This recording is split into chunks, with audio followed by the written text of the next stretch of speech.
Hey, welcome to this counseling workshop. My name is Arne Anderson. I'm one of the counselors here. Been with the college 17 years, taught here 12 years. I'm going to be taking you through some information on how to communicate with your professors effectively. And we all know how to communicate, right? But what are some specific strategies that might help you when you're meeting with your professor? That's what we're going to cover in here today. We'll have a little bit of fun. I remember one of my professors. We called her Fast Blink. She came in the first day of class. Oh, I'm so glad you guys are here. It's going to be so fun. And the semester's going to go by so quick. And she kept blinking like this. And we were like, no. We were out in the hallway. We cannot handle Fast Blink's class, right? We were sure that we weren't going to get through it. And she came in and she's like, oh, I'm so glad you guys are here. It's going to go by so fast. Don't blink or you're going to miss it. She said that. Don't blink or you're going to miss it. We're out in the hallway. We wanted out of Fast Blink's class, okay? But we survived it, okay?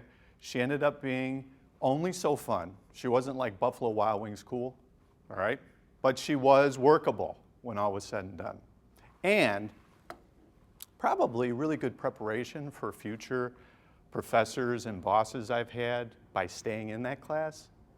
So we're going to kind of look at some strategies that might help you when you're in your class situations, when you're meeting with your professors, so that you can work harder, not smarter. I want to kind of open it up, though, with some questions that you may have. Well, we're going to cover the objectives first. Here's what we want to cover. Different types of communication methods. All right, so we're going to cover some of those strategies. We're going to look at passive, assertive, and aggressive behavior, because that relates to how we communicate with others, especially professors. We're going to look at steps to being assertive. So I'm going to cover some of those steps. And if you haven't already and want to grab a handout, feel free to, or you can pick one up at the end.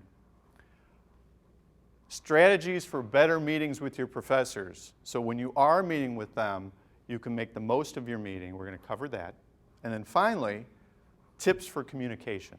So we've got a lot to cover in the next hour. I'll take questions as well, and hopefully we can get you involved and get some input on what you see happening, which I want to do next.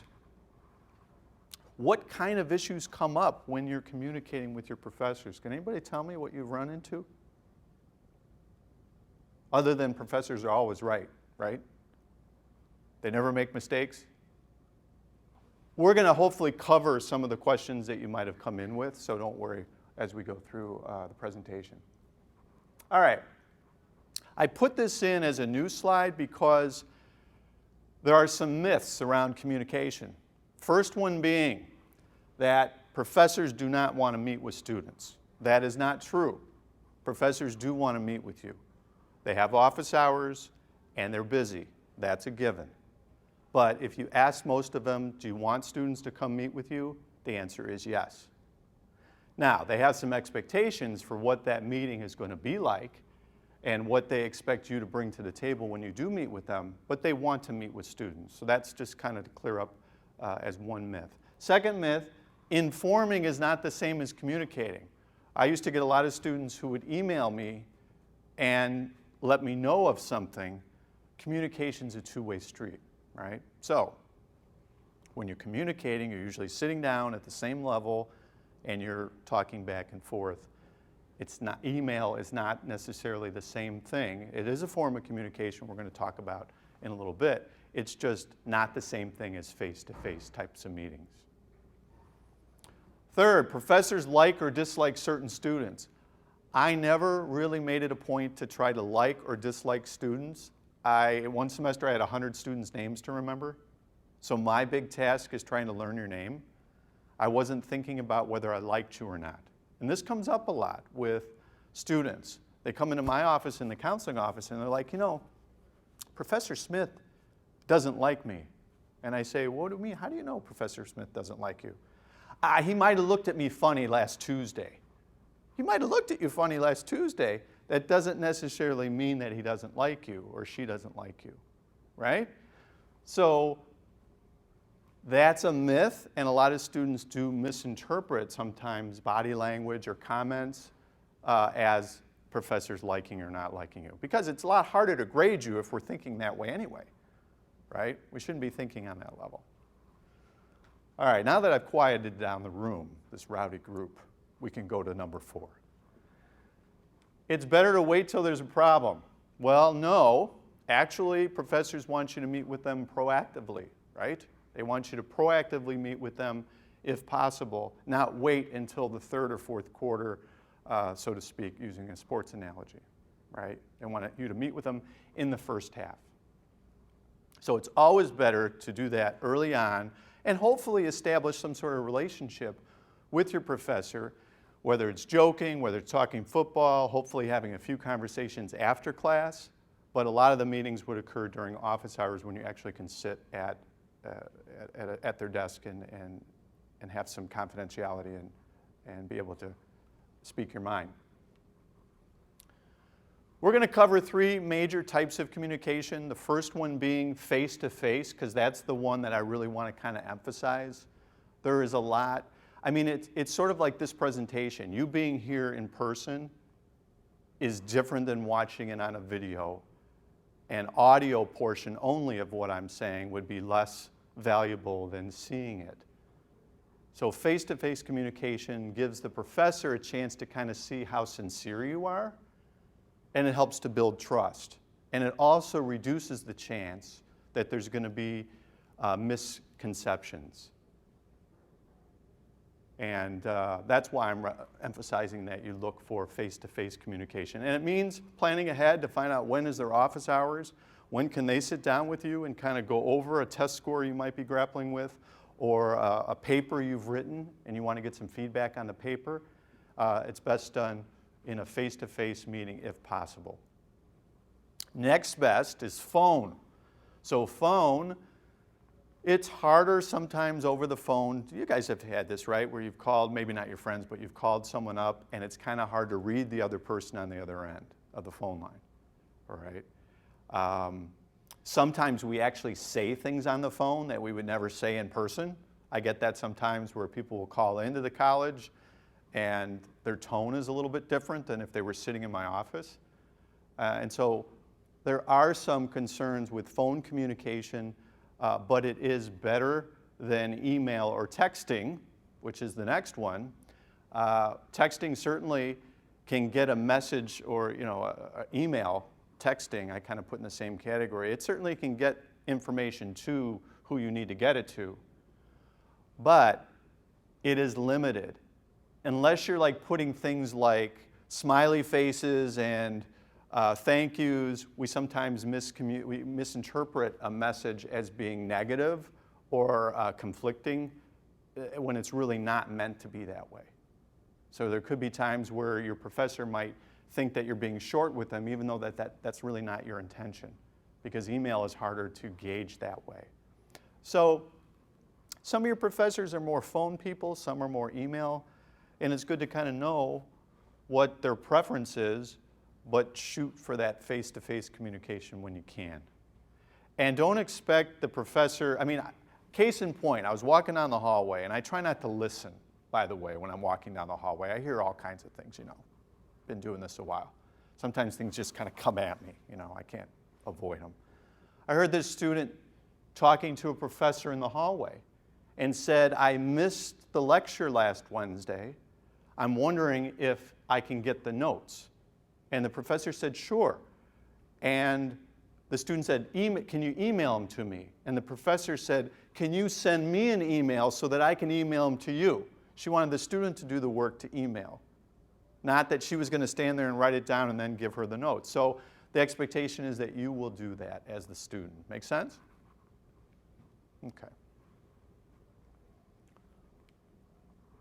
3 different major styles of communication: passive, assertive, and aggressive. And we're going to go over these because, believe it or not, there are a lot of people who think they're being assertive when they're really being aggressive. And there are plenty of people who are passive and may or may not be aware of it. So the big thing with being passive, okay, is a good example of that would be if we were to leave here and go to a movie. Let's just say I had free passes for all of us to go to the movie after this workshop. And you were going to drive the Chaparral bus and you were trusting me to drive you. Let's just pretend. What movie's playing now? Anybody? Can anyone give me a movie that's out now? I don't know the movies. What about that, what's the one? No movies? You guys don't know any of the movies that are playing? No? No movies? Captain America. Captain America, let's go with that. Let's say we're going to go to Captain America. And you're passive. And I ask you what movie you want to go see. Now, he might come in with Captain America paraphernalia and decals, and he might have a Captain America hat on, or maybe even his notebook might have Captain America on it. But if he's passive, and I ask him what movie he wants to see, he might even shuffle his folder and actually drop all his papers, and you see Captain America everywhere. But if he's passive, he's not going to say he wants to go see Captain America. He's going to hope that I'll know that that's what he wants to see. So the passive person's needs really don't count in the extreme. Okay, so somebody being extremely passive doesn't feel comfortable expressing themselves what they want, what they're feeling. So it would be very difficult for somebody who is extremely passive to feel comfortable meeting with their professor, especially if they had to, let's just say, grapple with a test score that was maybe they thought was incorrect. And so they would have to, meet with them to cover that. That would be difficult for somebody who's passive. Now, let's take, for example, someone who's aggressive. We're going to skip down to aggressive. And let's say she was aggressive and she wants, isn't there a movie Noah out? That's a movie. Yeah, Noah. Let's say she's adamant about Noah and she comes in and says, hey, I don't know who else is coming, but I'm going to Noah. Who's coming? Mr. Anderson, fire up the chaparral van. We're going. She's determined that that's where she wants to go and no one else's needs really count. That's an example of being aggressive, right? And there are times where we want to be passive, and occasionally we may need to be aggressive. I'll give you an example. I was in a flower shop, which I probably ought to get to more often, but I was in one a while back, and I was standing there, and this woman comes barging in a hurry, and cut in front of me in line. I saw her do it. Get this, I let her do it.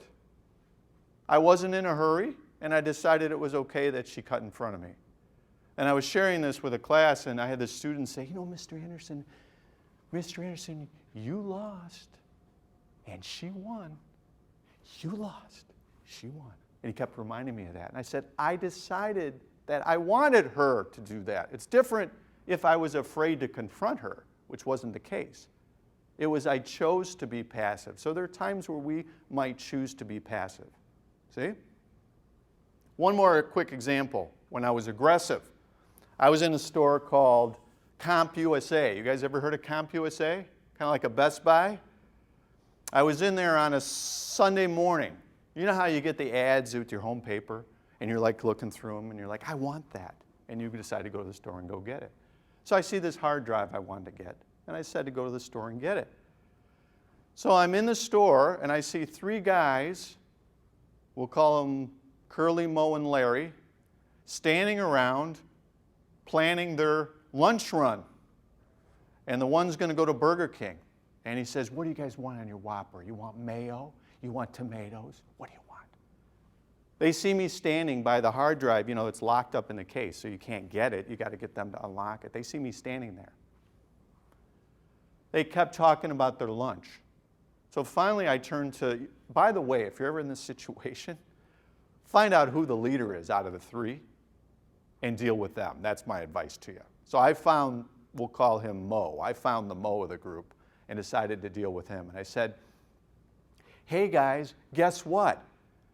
No one's going to go on their lunch run until I get the hard drive in that case. Because guess who's going to have it his way at CompUSA? And I did the Burger King song just like that, really loud. These guys' eyes were like as big as silver dollars. And the guy kind of freaked out and got his key out. And he went in there and got the hard drive out of the case. And I won, right? I was aggressive and I, quote, won. Because in this culture, we think a lot about whether we win or lose. With aggressiveness, sometimes we win, but that doesn't necessarily mean it's the best route to go. Now, I'm probably never going to go, that store's closed, I'm never going to go back there, so it wasn't a real big deal. The point is, aggressiveness can be overrated and passiveness can be underrated. There are a lot of men, I'm going to pick on the men because there's more men in the room. A lot of men think they're being assertive and they're really being aggressive. So let's talk about what that middle one, assertiveness is. Assertiveness is when you take into account what you want and you also express what you want directly, but you're mindful of what other people want at the same time. Okay? So it'd be like if we're going to go back to this movie example, it would be like, okay, there are a lot of good movies out there. There's Captain America, there's Noah. And if I'm assertive, I might say, how does it sound to the group for us to go to Captain America this week and maybe follow up next week and go to see Noah? And in that regard, I'm kind of opening up to the room for input. Now let's see how these steps would play out if you were meeting with a professor. I'm going to put this chair over here, and we're going to call this chair Professor Jones. Okay? So Professor Jones and I are going to meet.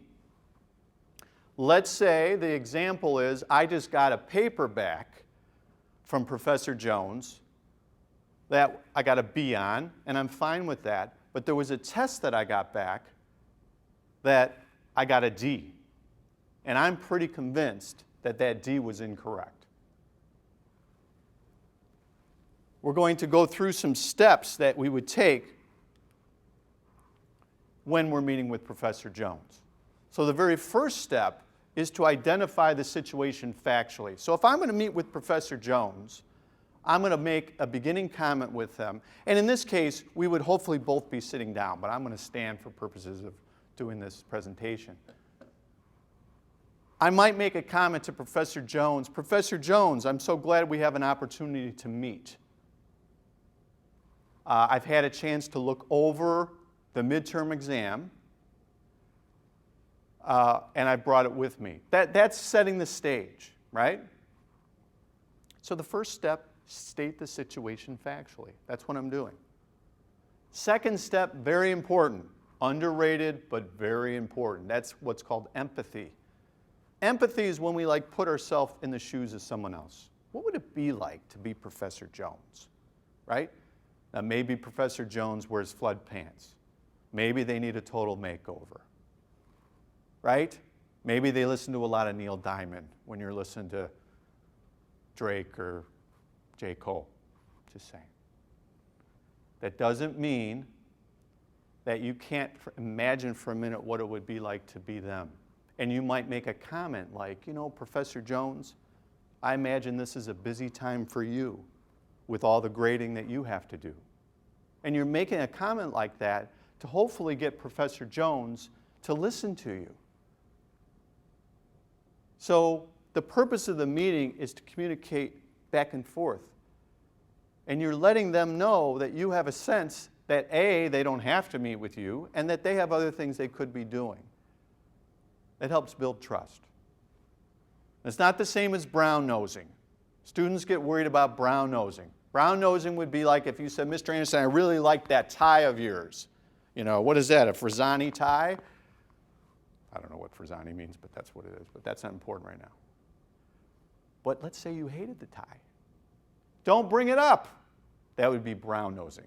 That would be like giving a fake compliment. That's not the same as empathy. Empathy is when you're keying in with them that this is a busy time for them with step 2. And then step 3, you state what you need. So it would be Professor Jones, I've had a chance to look over the test. I had a few questions about number 7. I was wondering if we can take a look at that. And then ideally, Professor Jones would say, yeah, let's take a look at it. Then you know that the communication's flowing. So it's not an arm wrestle right away. It's not me going in saying I'm right and you're wrong, because a lot of students do that. They come into my office and they say they know they're right. And they seem like they could be right. I don't know if they are or not. But it's not always about you being right and them being wrong. It's about getting the communication going and seeing where it leads to. There's plenty of time to go through and make corrections to the test if that's what's going to happen.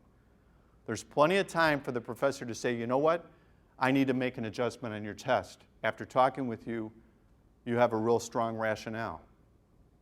And I was doing this very workshop, I was doing a related workshop, and I had a nursing professor who had been here for 17 or 20 years. She said to me, she likes it when students can come up with alternate answers to test questions. She's open to hearing alternate answers than the one that's on the answer key. So that's good to know, huh? So it's a win-win. Being assertive is about a win-win. We aren't born with assertiveness skills. We learn by watching other people, and we learn by practicing.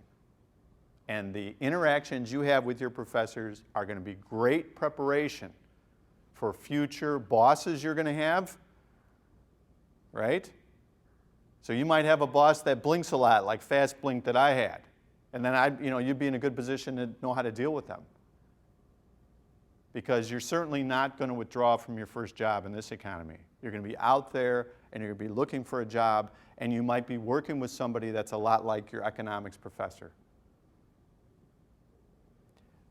These steps do not guarantee that you're going to get the outcome that you want, but they improve the odds that you're going to get your message across, and they improve the odds that you will get what you want. Make sense? All right, we're on a roll now. We're on a roll.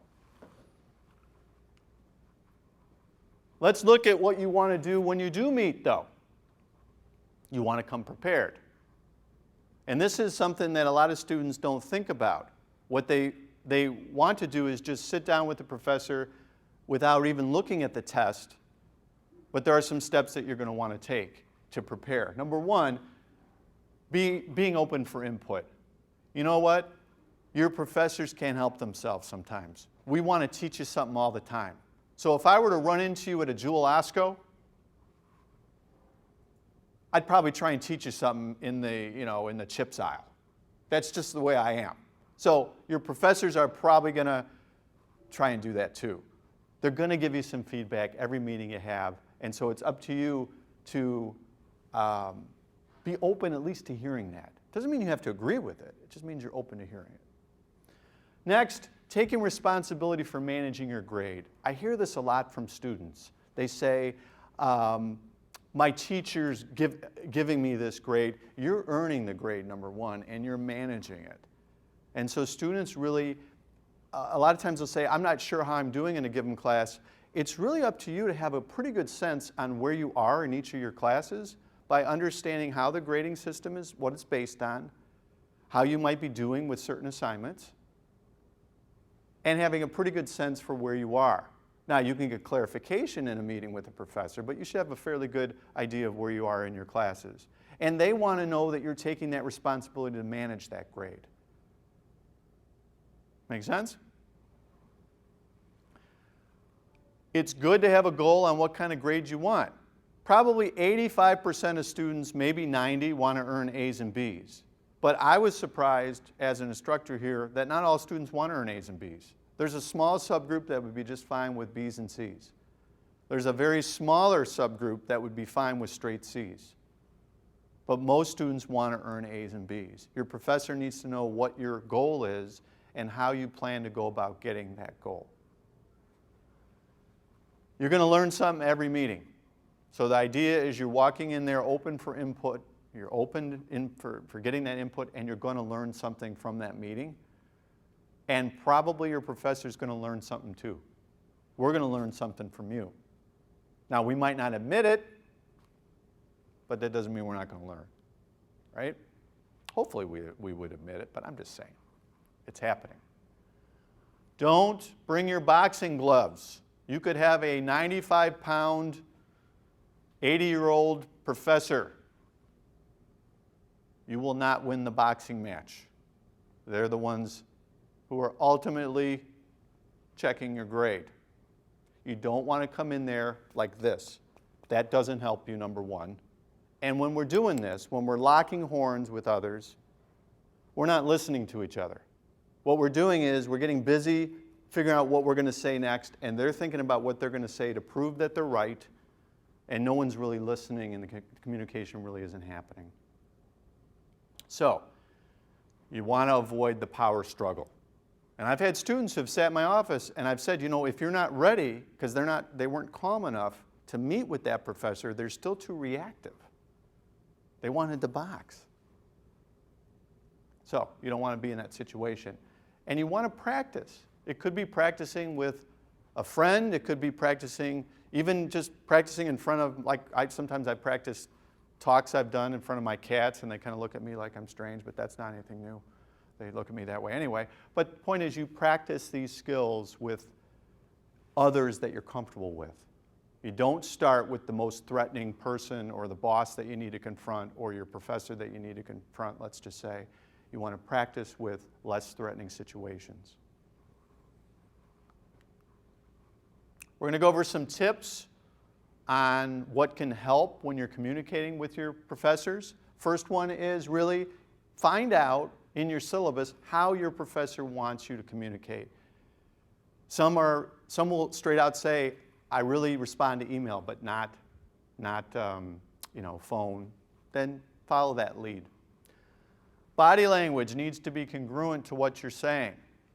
So, I mean, I could come in here and I could go up to him and I could say, you know, I'm really glad you're here at this workshop, right?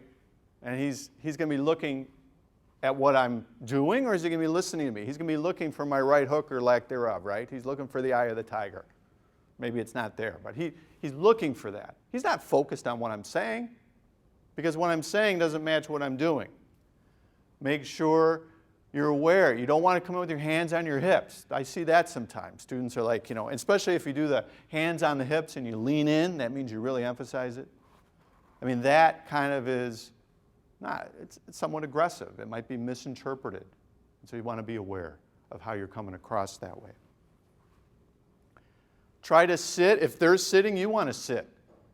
Sometimes there's different levels of power. Someone sitting on the floor versus someone standing, there's a power connotation there. So you want to try and sit if they are. And make sure you have enough time. You're not in a hurry, right, when you're meeting. And then another good one that doesn't come up very much is you don't have to have all the answers. Sometimes the best thing to shoot for are the questions. Asking the right questions rather than having all the answers. And even clarifying. Ask for clarification. I'm not sure what you mean by how I was rambling when I wrote the test question number 7. And you're getting clarification. That gives you a chance to stall, number one, and it also gives them a chance to give you more information. So it's okay to ask for clarification when you're talking to your professors. A couple more here. Eye contact. Eye contact shows confidence, and so you want to try to look that professor in the eye. It may be difficult at the beginning, but it's something that you can practice. Eye contact important. Posture. You don't want to be slumped over in the chair. I mean, imagine if I came here and did this workshop and I'm, glad you guys are here. Or if I'm huddled in the fetal position like this, trying to do this presentation, telling you all I'm comfortable. That's not what I'm showing you, right? I'm not showing you comfort. I'm locked in. So you want to try and be aware of how you're coming across that way. Speak clearly, right? And whining. So sometimes students genuinely do get upset, and that can happen. But you want to avoid too much complaining and whining, and try to have some sort of a solution-focused mentality of what can be done, rather than focusing so much on maybe what didn't go the way you wanted. I mean, it's okay to cover that. It's just not something you want to dwell on, especially the whining part. And then be respectful of others' space. You ever have somebody like at 8 in the morning says, "Hi, how you doing?" And they're like right here. They're right here at your face. And you're thinking, what kind of coffee? Was that a mocha you had at McDonald's? And you can, that physical space is too close. So you want to be comfortable with giving somebody their space so that they don't feel like you're aggressive. Questions are important. It's okay to ask questions in your meeting with your professors as well. Okay, we'll wrap up. I will sign the extra credit. If you have extra credits, just bring it up here. If there's no other questions, thanks for coming. And hopefully, even though maybe you came to get the extra credit, and maybe you feel like you're communicating okay with your professors now, you still picked up on some things that you can take with you. Okay? Thank you.